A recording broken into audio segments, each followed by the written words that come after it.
Hallo zusammen. Wir sind heute im schönen Schwabenland bei der Firma Gauda Akustik. Die Firma Gauda Akustik ist bekannt für ihre Lautsprecher, die durch Roland Gauda, einen Mathematiker und Physiker, in erster Linie durch ihren technologischen Ansatz überzeugen. Was dahinter steht, das wollen wir uns heute im Detail anschauen. Kommt einfach mal mit. Hallo ihr zwei. Jürgen, hallo. Hallo. Grüß dich. Jürgen, grüß dich. Schön, dich zu sehen. Hallo, willkommen. Schön, dich mal bei Gauda Akustik begrüßen zu dürfen. Ich freue mich auch, du.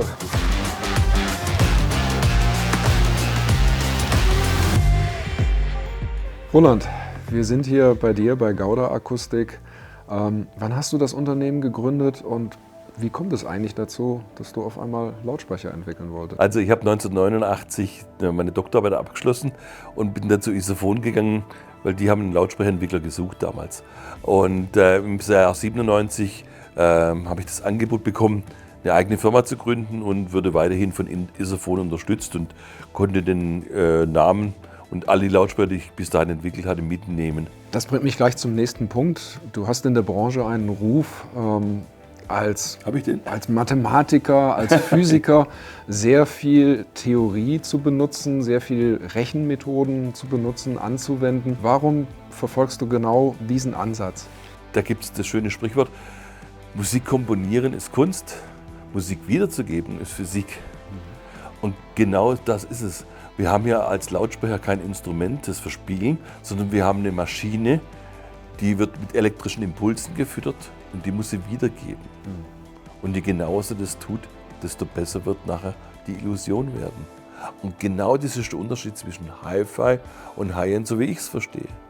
Ich erschaffe mit den zwei Lautsprechern die perfekte Illusion eines musikalischen Ereignisses. Kommen wir zu dem Thema des Erschaffens. Wie genau muss ich mir das vorstellen? Zunächst mal ein bisschen enttäuschend, ich habe ein Papier und einen Bleistift. Super. Und dann zeichne ich das System auf, schreibe meine Matrizen auf, erstelle die Gleichungen und dann nach einer gewissen Zeit habe ich meine Gleichungen und da brauche ich einen großen Computer dafür, um die zu lösen. Es ist keine Simulation, wie ich da mache, sondern es ist eine klare mathematische Lösung. Ich habe ein Gleichungssystem und das löse ich. Und wenn ich die Lösungen habe, dann weiß ich, wie groß der Lautsprecher sein muss, wie die Thiele-Small-Parameter der Chassis sein müssen und wie die elektrischen Bauteile in der Frequenzweiche aussehen müssen. Und wenn ich das habe, dann geht es daran, jetzt einen Prototypen zu bauen. Wann ist es soweit? Wann wird aus diesem ersten theoretischen Modell ein körperlicher Lautsprecher und wann geht er in den Hörraum? Ja, gute Frage. Ich würde mal sagen, 60% der Arbeit ist getan, wenn die Gleichungen gelöst sind. Und dann müssen wir den Lautsprecher bauen, den Prototypen und anhören. Und dann kommt natürlich die ganz spannende Phase. Strahlt er nur Schallwellen ab oder ist das Musik? Wenn wir jetzt über den Lautsprecher an sich reden, es gibt ja ganz viele Parameter in einem solchen Lautsprecher, angefangen vom Gehäuse über die Chassis hin zu den Frequenzweichen, die du schon erwähntest. Was ist besonders wichtig dabei? Ja, zunächst mal natürlich muss man da sagen, alles drei ist wichtig. Das Gehäuse ist bei uns so, die Einsteigserie, die Acronas-Serie, die ist ein relativ einfacher Gehäuse. Das geht dann ganz hoch bis zum Rippengehäuse bei den Darks. Genauso die Chassis. Ich habe verschiedenste Materialien, vom Softdome bis zum Diamanten, Keramik etc. Aber das eigentlich wirklich Wichtige ist das Zusammenspiel all dieser einzelnen Komponenten und das wird durch die Frequenzweiche geprägt. Also ganz klar, bei uns, bei Gauda Akustik, da ist die Frequenzweiche das Wichtigste. Das ist wie der Dirigent beim Orchester.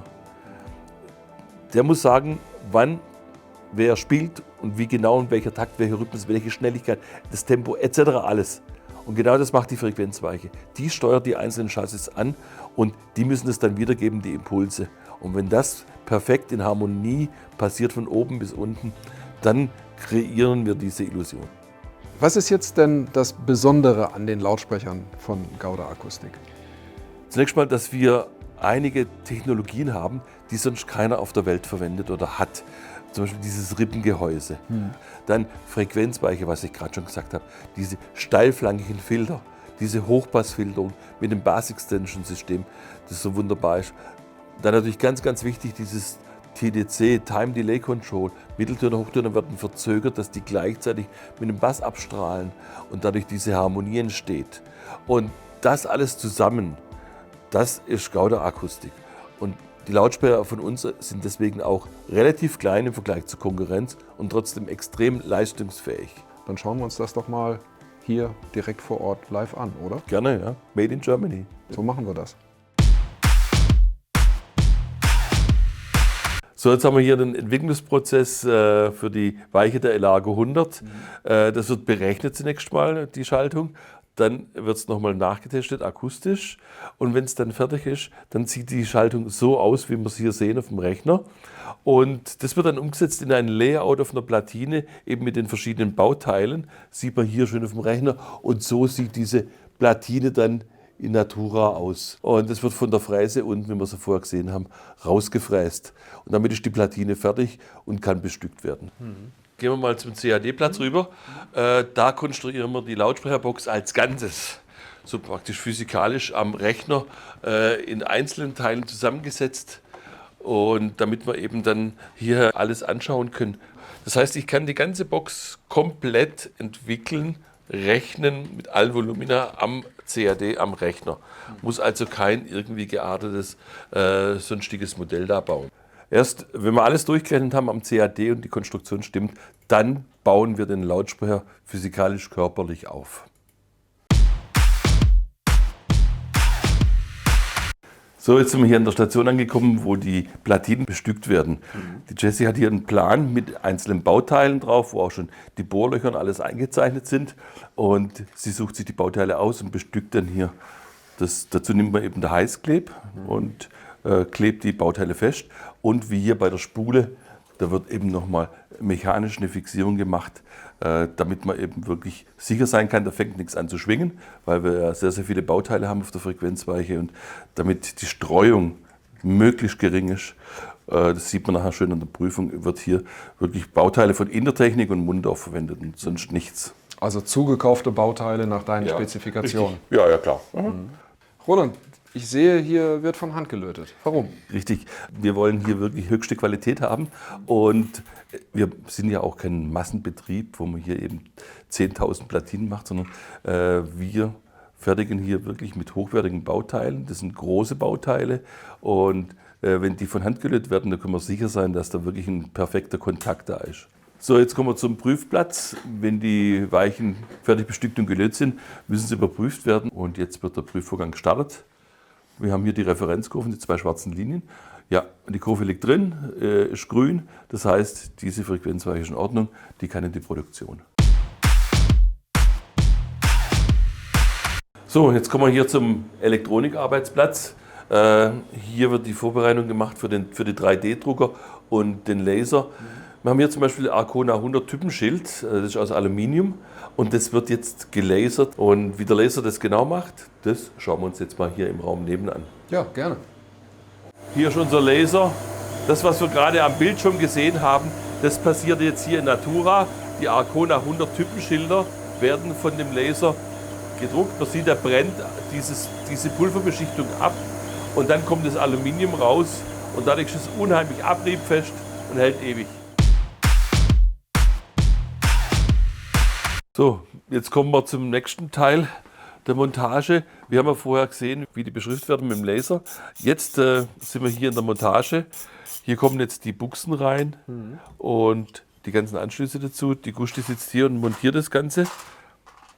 Jetzt können wir mal schauen. Da kommen jetzt erstmal die passenden Ringe rein, dann die Original WBT 0708 kommt hier rein. Das ist schon richtig gute deutsche Qualität, die ihr hier verbaut. Überragendes Zeugs. Das sind die besten Terminals der Welt. Man sieht hier ganz gut, wie generell das läuft hier, dass man eben hier mit den WBT-Buchsen die Terminal festschraubt und dann auch eben auch die isolierten Buchsen für das Bus-Extension-System und die anderen Einstellungen reinmacht.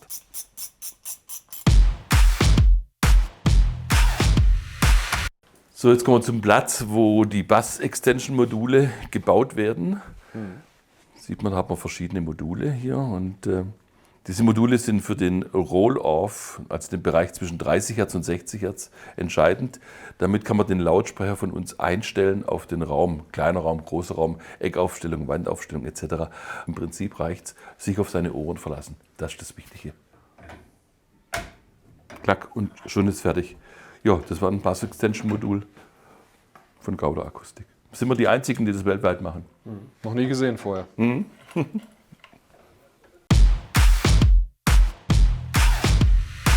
So, jetzt gehen wir mal zu was Geheimem, das wir noch nicht gezeigt haben. Ja, wir müssen ja jedes Jahr auf der High-End in München müssen wir ja was Neues präsentieren.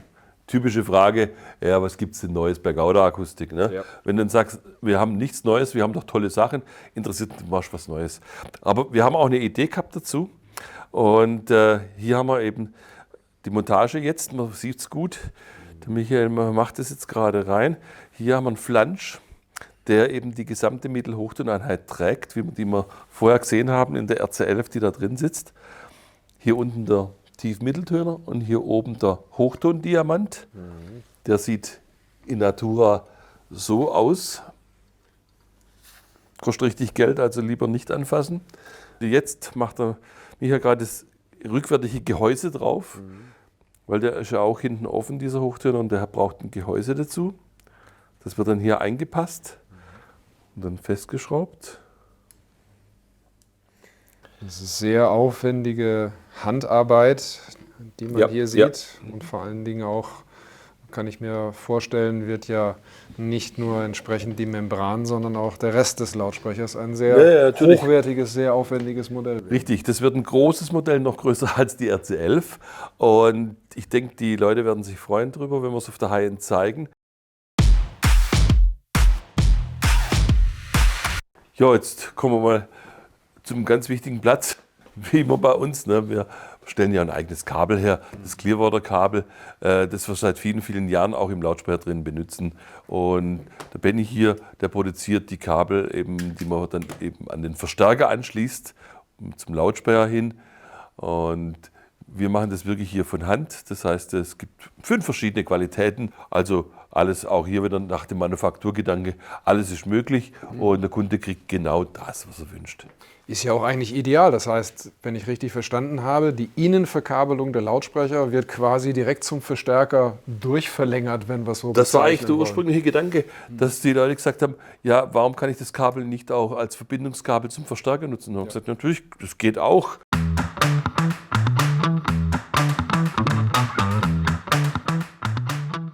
Volker, das Thema Made in Germany ist bei Gauda Akustik ein sehr wichtiges. Was bedeutet das für dich? Was es für mich bedeutet, ist vielleicht interessant, aber es ist, glaube ich, viel interessanter, was es für den Endkonsumenten bedeutet.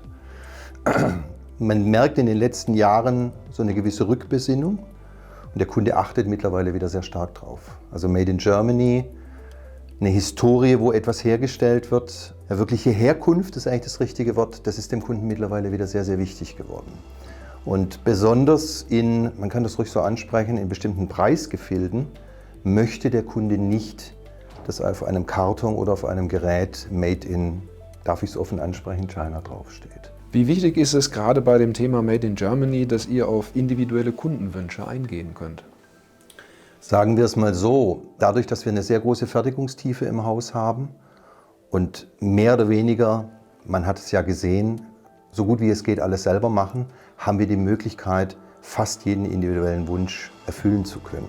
Es gibt eigentlich nur eine Prämisse, da spricht immer der Herr Dr. Gauder das letzte Wort. Wenn es dem Klang nicht zuträglich ist, beziehungsweise wenn es dem Klang abtrünnig ist, dann wollen wir es nicht machen. Stichwort Kompetenz. Diese Kompetenz, die drängt ja auch bei den Fachzeitschriften immer wieder hervor. Man sieht ganz viele Auszeichnungen und Erfolge von Gauda-Lautsprechern in der Fachpresse.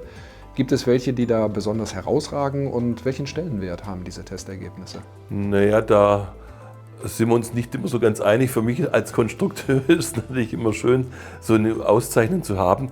Für den Volker als Verkäufer, der hat natürlich dann mehr den Blick drauf, welche sind bedeutend. Also wir haben jetzt dieses Jahr und letztes Jahr den Golden Ear Award von Absolute Sound in den USA bekommen. Editor's Choice Product of the Year. Das ist für ihn natürlich eine wunderbare Sache, weil man da weltweit damit agieren kann.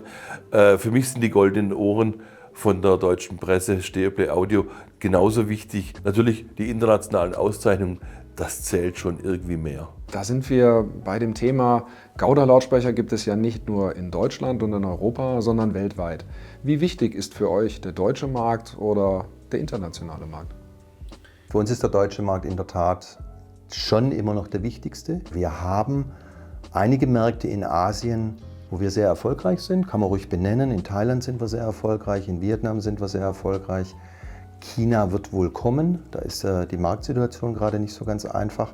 Aber unser Kernmarkt ist nach wie vor Deutschland. Ich brauche natürlich auch Lautsprecher für den deutschen Markt. Denn wir sagen immer klein und leistungsfähig. Das ist, was wir mit unseren Lautsprechern demonstrieren wollen.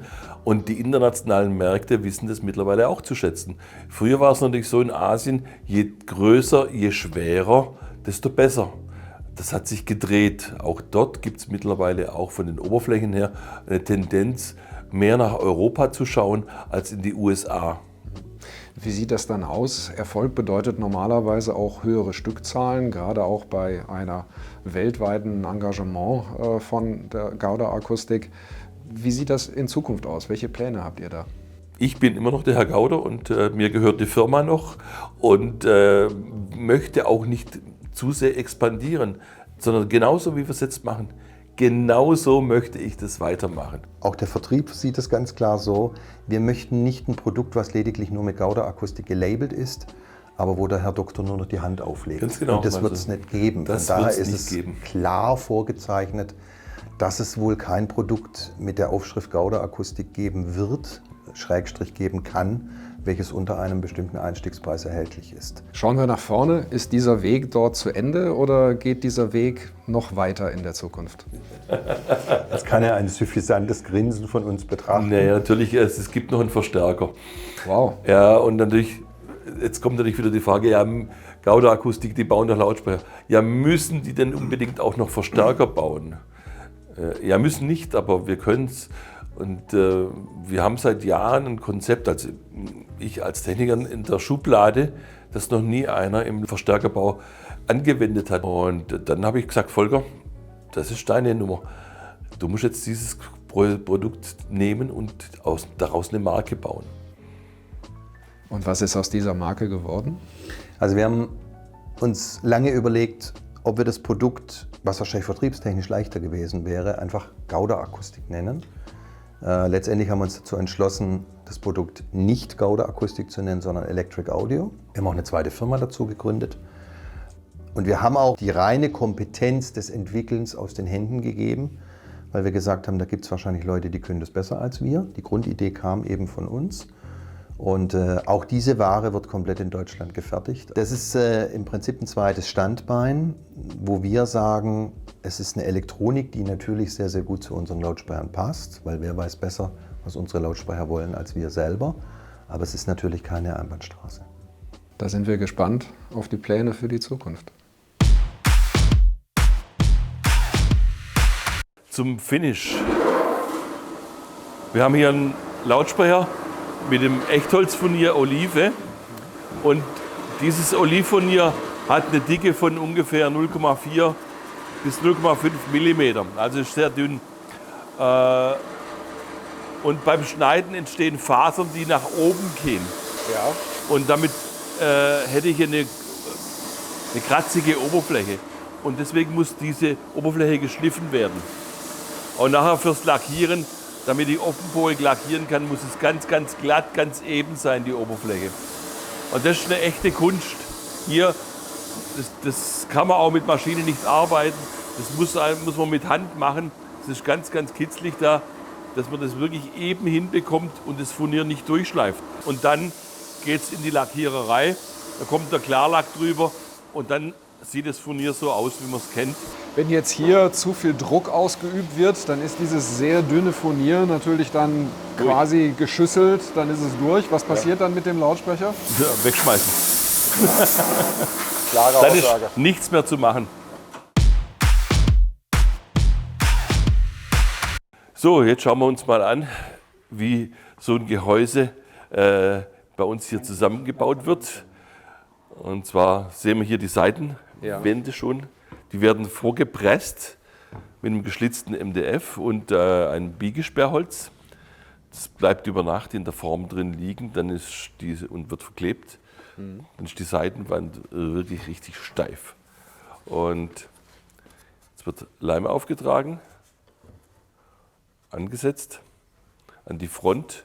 Man sieht auch hier schön die zwei Zwischenrippen, einmal hier für die das Mitteltongehäuse abtrennen vom Bassgehäuse und dann die Versteifung des Bassgehäuses.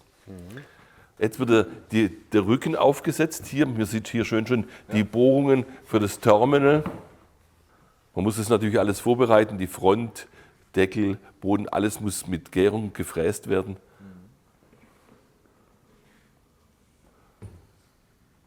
Wir haben uns das Verfahren ausgedacht, eben um diese Tropfenform zu realisieren. Eine Tropfenform ist toll von der Steifigkeit her. Da fängt die Seitenwand nicht mehr an zu schwingen. Und ich gehe mal gerade hier ein bisschen auf die Seite. Jetzt wird das Ganze versteift. Und diese Gehäuseformen, die entstehen ja hier nach eurer Cut-Entwicklung soweit und werden komplett in-house letzten Endes aus der eigenen Schreinerei hier gefertigt. Ja, ja. Wenn wir jetzt mal unten hier ranschauen an den Boden, man sieht hier schön das MDF, wie es geschlitzt ist, weil MDF wäre ja sonst massiv und das kann ich nicht biegen. Ja. Und durch die Schlitze kann ich das MDF biegen. Der große Trick kommt aber erst dann am Schluss, wenn das Gehäuse fertig ist. Dann stellen wir das in einen Sandkasten rein und füllen in diese Schlitze hier einfach 3 Kilogramm Sand pro Seite ein. Und der Sand, der dämpft natürlich die Gehäuseschwingen nochmal weg und hat natürlich eine hohe Dichte, isoliert also sehr gut, dass der Schall nicht durch das Gehäuse durchgehen kann, sondern innen drin bleibt. So, und jetzt wird der Deckel eingesetzt. Und das muss natürlich auch ganz genau stimmen. Das kann man schon sehr schön sehen, wie exakt wie hier die Gärung ins Gehäuse eingreift und wie sauber hier tatsächlich auch der Deckel für den Lautsprecher passt. Ja, ja. Das ist die große Kunst an der ganzen Arbeit hier, dass man diese Kanten und Ecken so hinbekommt, dass es hinterher aussieht, als ob man es aus dem Vollen herausgefräst hätte. Ja. Wie lange muss dieser Lautsprecher jetzt ruhen? Ungefähr 5 Stunden, bis der Leim wirklich durch ist. Wir lassen es aber noch 2 Stunden, 3 Stunden länger stehen. Da wird dann morgen weitergearbeitet. So, jetzt schauen wir uns mal an, wie eine Berliner gebaut wird. Berliner war die erste Lautsprecherbox von uns nach dem Rippenkonzept, dieses RC, Rip Construction Konzept. Die Idee dahinter ist einfach, wir haben normalerweise ja Seitenwände, Deckel und Boden, die schwingen können, weil der Lautsprecher ja mechanische Bewegungen macht und die Schwingungen auf das Gehäuse überträgt. Ja. Was natürlich schädlich ist, weil dann das Gehäuse auch nochmal die Schwingungen abstrahlt und Energie verloren geht. Wenn die Natur einen Lautsprecher bauen müsste, wie würde der aussehen? So wie ein Mensch. Wir hätten da Rippen, die als Skelett, ein Rückgrat für die Stabilität, das sind die Stangen dann, und dann schließen wir ein Volumen ein. Und damit hätten wir beides. Wir hätten Volumen eingeschlossen, das schwingen könnte, und wir hätten eine Stabilität, dass wir die Energie nicht sonst verlieren. Das haben wir dann in einem Forschungsprojekt mit einer Uni zusammen gemacht, haben wir die Form dann entwickelt. Wie muss die sein, damit möglichst wenig Energie von einem Lautsprecher auf diese Rippe übertragen werden kann? Diese Zwischenelemente hier, welche Aufgabe erfüllen diese? Die dämpfen die Schwingungen, die auf die Rippe noch übertragen wird, weg. Weil nachher kommt ja vorne dann eben die Schallwand rein und die wird dann eben auf Silikon gelagert, damit möglichst wenig Energie auf die Rippen übertragen werden kann. Aber man hat immer noch einen gewissen Energieübertrag und den versucht man dann dadurch zu verhindern, dass eben die Dämpferrippen die einzelnen Rippen voneinander trennen. Sehr interessant. Ja, da sind wir die einzige Firma auf der Welt, die sowas macht. Wundere mich eigentlich, dass noch vor mir keiner auf die Idee gekommen ist, aber vielleicht hat keiner gefragt, wie die Natur Lautsprecher bauen würde.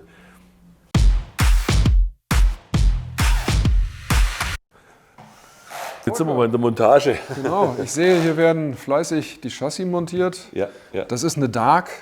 Das ist eine Dark 100 in Schwarz-Gold. Und die wird jetzt hier in der Endmontage fertig gemacht. Das ist jetzt ein Basslautsprecher. Die wird angelötet, wie gesagt. Also auch hier wieder von Hand, weil das kannst du von der Maschine nicht machen. Es ist auch viel besser, das wirklich selber zu sehen und Leute, die Erfahrung haben im Löten, dass die dann wirklich so eine richtige Lötstelle hinbringen. Ja, Sind das eure eigenen Chassis, die ja hier das verbaut sind jetzt werden? unsere Gauda Akustik X-Puls-Chassis, das ist nach hinten, sieht man schön. Ja. Die Dark 100 hat sicherlich auch die Möglichkeiten, mit den Bassmodulen zu arbeiten. Ja, richtig? natürlich, ja, klar. Aber das sehe ich hier hinten gar nicht an den Anschlussterminals. Ja, das ist das Problem. Wir haben hier Bass- und Höheneinstellung von der Lautstärke her. Ja. Und wir haben keinen Platz mehr für Bass-Extension gehabt, hinten oben drauf. Deswegen, wenn du jetzt hier unten drauf schaust, hier steht auch Bass-Extension ganz groß drauf. Das sind die zwei Anschlüsse für die Bass-Extension hier bei der Dark. Gut also ein bisschen versteckt. kippen und dann reinschieben und fertig. Ne? So, der Ralf ist schon fertig mit Anlöten. Jetzt kommen wieder die Schrauben. Die sind nicht nur brüniert, sondern sind lackiert. Und die halten wirklich ewig auch unter tropischen Bedingungen. Ist ja auch jetzt hier von der Oberfläche her in diesem matten Finish mit Ja. den goldenen Intarsien. Wie eine Schieferoberfläche? Sehe ich das Ja, richtig? wir haben hier also, eigentlich ist es eine Holzfront, aber damit man eben die Oberflächenwellen, die Schwingungen wegbekommt, haben wir hier nochmal eine sehr viel dichtere Platte obendrauf aus Schiefer, damit man zwei unterschiedliche Materialien hat, auch mit unterschiedlicher Dichte und unterschiedlichem Schwingungsverhalten. Und der Schiefer vernichtet sehr gut die inneren Schwingungen. Und deswegen ist hier die Front eben mit diesem Schiefer beschichtet. Wunderschöner Lautsprecher geworden, finde ich. Finde ich auch, gell? Roland, das ist Ja. ja ein wunderschönes Klavierlackgehäuse hier. Ein Lautsprecher, den wir jetzt noch nicht gesehen haben. Was ist das für einer? Das ist die Elargo 100 in Klavierlack schwarz. Und jetzt hier wird gerade hier von der Gusti die Frequenzweiche montiert. Es kommen insgesamt 3 Frequenzweichenplatinen rein an verschiedene Orte. Und da sind die Kabel dran, wie man schön sieht. Ja. Und dann wird nachher noch die Dämmung innen reingemacht und die Lautsprecherchassis angelötet und festgeschraubt. Und das Gehäuse, das stellt ihr auch hier in Renningen Nein, her? das machen wir in Polen hier, dieses Gehäuse. Auch mit dem Klavierlack gleich, weil wir haben hier nicht die Möglichkeit, Klavierlack zu lackieren. Das wird in Polen gemacht, von einer Firma, mit der wir seit 27 Jahren zusammenarbeiten. Und die bauen auch das Gehäuse gleich noch mit. Auch ein sehr aufwendiges, sehr schönes Gehäuse. Ja, also der Klavierlack ist unglaublich gut, weil die Firma, die baut seit 200 Jahren, bauen die Klaviere. Und das können die einfach. Das ist unglaublich gut. Man sieht nicht einmal eine Welle drin, keine Orangenhaut, nichts. Das ist wie ein schwarzer Spiegel. Ja, das sieht man. Ja, Sehr also schön. deswegen ist es ganz schwierig, sowas zu fotografieren. Immer wenn wir im Fotostudio stehen und dann für den Prospekt oder die Webseite so eine Klavierlack schwarz fotografieren wollen, da sieht man immer alles drumherum und wir müssen alles abdecken drumherum, weil dieser Klavierlack so extrem spiegelt und so extrem glatt ist, dass er wirklich wie ein Spiegel ist. Ja, jetzt wird die Frequenzweiche festgeschraubt, eben mit so einem Winkelschrauber. Und wenn die Frequenzweiche dann festgeschraubt ist, dann kommt noch die Dämmung rein. Wow, Roland, das sieht nach einem Sondermodell aus. Was ist das? Das ist die Berliner RC11 und zwar in einer Spezialfarbe, die vom Kunden gewünscht wurde. Die geht nach Vietnam und die besteht aus 3 Teilen, die Box. Wir sehen unten die Basseinheit und jetzt wird die Mittelhochtoneinheit draufgehoben und dann werden die 4 Kontaktstifte eingesetzt. So, bis es genau passt. Und man sieht hier schön auf 3 Beinen wird es aufgelegt hier, damit er für den Mittelhochtonbereich völlig entkoppelt wird vom Bassbereich und dass keine Schwingungen und Energie übertragen wird. Ne? Und deswegen diese insgesamt 3 verschiedenen Gehäuseeinheiten. Ganz genau. Weil wir haben hier eine sehr, sehr aufwendige Mittelhochtoneinheit mit einem Keramik-Tiefmitteltöner, einem Diamant-Mitteltöner und einem Diamant-Hochtöner. Und das ist ein sehr teurer Chassis mit extrem guten Eigenschaften klanglich und die verlangen eben danach, dass wir eben noch jegliche Ankopplungen durch den Bass und Beeinflussungen wegnehmen. Wie lange baut ihr an einem solchen Produkt? Ungefähr 3 Wochen. Wow. Was ist jetzt der nächste Arbeitsschritt hier? Nachdem wir jetzt die Mittelhochtoneinheit auf die Basseinheit gesetzt haben, werden jetzt die Stangen montiert, die hier in diese Aufnahmen reinkommen, damit die obere Basseinheit draufgesetzt und verschraubt werden kann.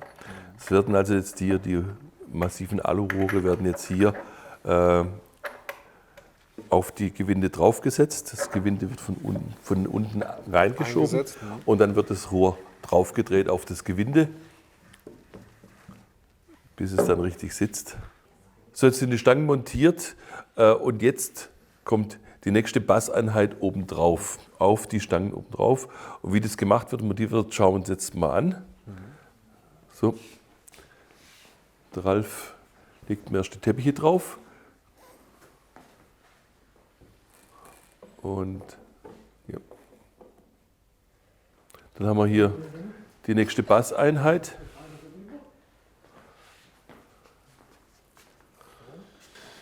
Ui, das ist aufwendig. Ich greife um, stabilisieren. Okay, Ben, jetzt kannst du.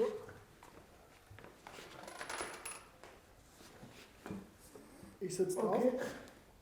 Absetzen. Jawohl. Passt. Gut, prima. Ja, jetzt kommen die Schrauben. Fangen wir bei dir hier vorne an. Das gleiche Prozedere wie bei den unteren Gehäusen wird jetzt oben hier getan. Die Schraube kommt rein und wird ins Gewinde in der Stange reingesetzt und dann angeschraubt. Die ganze Konstruktion muss in sich steif und stabil sein, weil wir den Lautsprecher als Ganzes verschicken. Der wird also nicht in Einzelteile zerlegt und verschickt, sondern der Lautsprecher als Ganzes wird auf ein Brett gelegt mit Rollen drunter und dann fährt dieser ganze Wagen in die Garage rein, wird zugemacht und dann wird dieser Lautsprecher eben liegend transportiert. Dieser Lautsprecher geht doch bestimmt direkt zum Endkunden, oder? Nein, unsere Lautsprecher gehen immer zum Distributor. Der geht mit dem Händler dann her und macht mit dem Kunden einen Termin aus und die liefern es beim Kunden an, weil ein Kunde, der so eine Box kauft und so viel Geld ausgibt, der hat natürlich auch einen gewissen Anspruch. Ja, so jetzt sind wir am wichtigsten Platz hier, zumindest für mich als Physiker, den Messplatz. Hier werden die Lautsprecher gemessen und zwar mit einem computergestützten System, das heißt Melissa. Meiner Ansicht nach das Beste, was es auf dem Markt gibt. Wir schauen mal uns kurz an, wie das funktioniert genau. Ich starte mal eine Messung.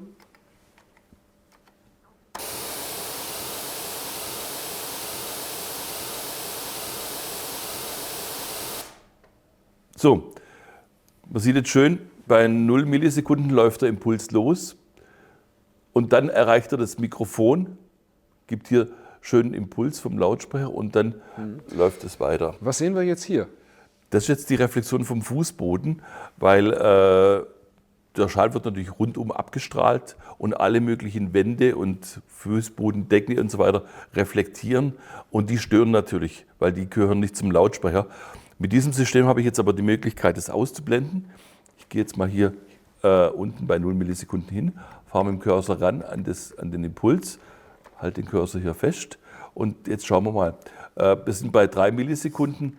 Wenn ich jetzt bis 8 Millisekunden gehe, dann liege ich bei ungefähr 250 Hertz, also 200 Hertz genau.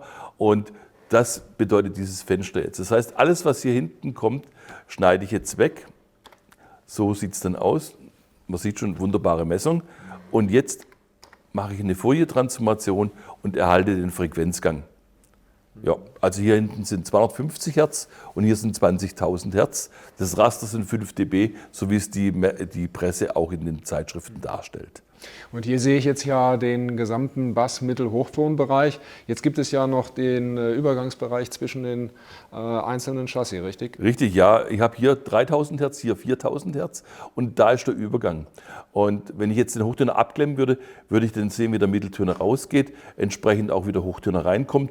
Und ich habe jetzt hier die Summenkurve. Und damit kann ich eben sagen, wie die beiden sich zusammen addieren. Das hast du jetzt aber auf Achse gemessen? Das habe ich jetzt auf Achse gemessen, genau. Und damit man natürlich aber auch die Abstrahlung in den Raum, das heißt die abgestrahlte Energie bekommt, macht man eine Messung mit 45 Grad. Die habe ich schon vorher gemacht und die lege ich jetzt einfach mal drüber.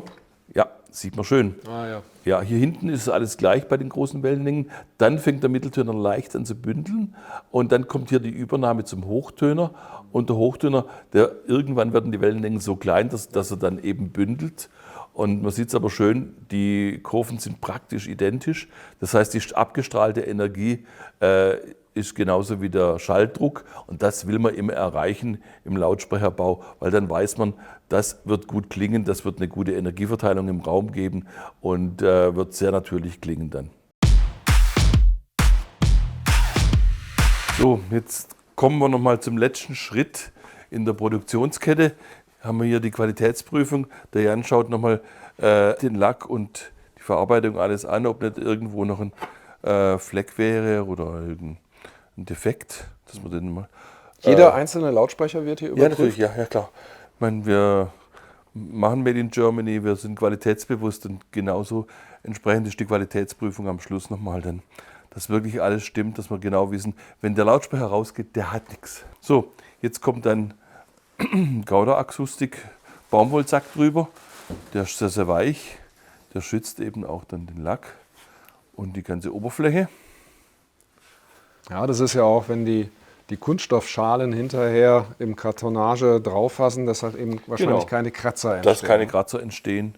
Deswegen so ein großer Sack schön drüber. Und dann noch eben für die Transporte im Ausland den Feuchtigkeitsschutz, Plastiktüte, damit wirklich der Lautsprecher auch feuchtigkeitsmäßig geschützt ist. Dann wird der Lautsprecher da reingelegt, senkrecht, und in der Mitte haben wir auch nochmal ein Formteil drin. So, dann kommt das Zubehör rein und der Abschlussgang. So, zumachen. Und jetzt kann man sogar draufsteigen, das passiert dem Lautsprecher nicht, sehr gut geschützt. Ja, dann kommt natürlich noch der Aufkleber drauf auf den Karton und dann geht diese Box in alle Welt. Der Produktionszettel liegt jetzt hier noch mit drauf, das Dokument, und es wird nachher abgeheftet im Archiv, eingescannt und abgeheftet.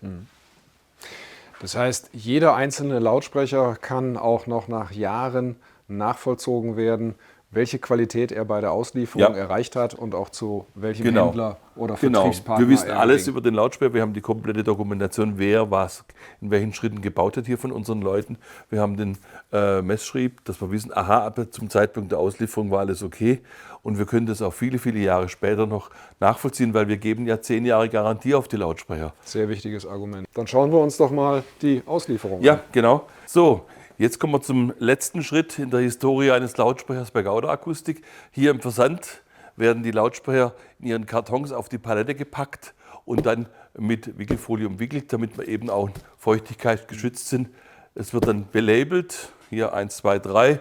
Diese 3 Paletten gehen morgen nach Thailand raus und dann steht dem Hörgenuss unserer Kunden nichts mehr im Wege. Super. Roland, lieben Dank für die Führung durch eure Firma. Dankeschön. Das waren spannende Insights, die wir hier gewinnen konnten.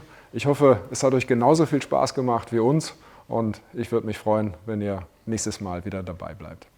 Tschüss. Tschüss.